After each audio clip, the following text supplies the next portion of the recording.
It is 9:05 Central, and there's not much going on at all, which I guess for most of us probably makes some sense with the FOMC later today.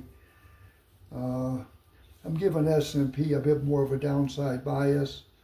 Talked yesterday on these tapes about a pretty key price for the S&P 6,800, and that's up top, and they went up there with an uptick before the pit opening, but that's been gone for years. You know, like at 640 Central, it backed up against that, and then it started to work to the downside. So I kind of think that's a little more of a downside bias for S&P. Up there at 74 also. That's an important price for bias. So if trade wants to push up to those two areas, I'm thinking I'll do something, as a sell.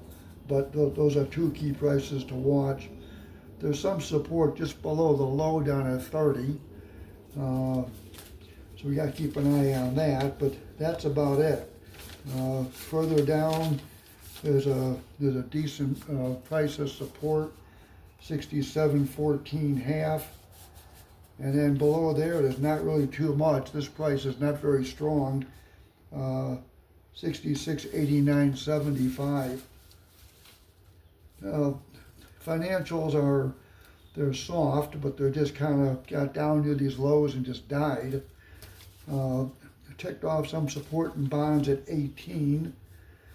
If they can shake through that 18, you're probably talking about 5 ticks.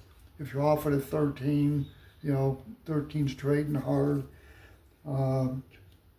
There's some support down at 08. Not much of a trade, but sell some 13s to buy some 8s back. Main overhead resistance in bonds at 29. That also helps with your bias. And the key price in 10 years is even, 112 even. I am kind of thinking if 10s go back up close to that even, something up around 31, I'm going to sell some. All right, so there's a couple of thoughts for now. I'll leave it here.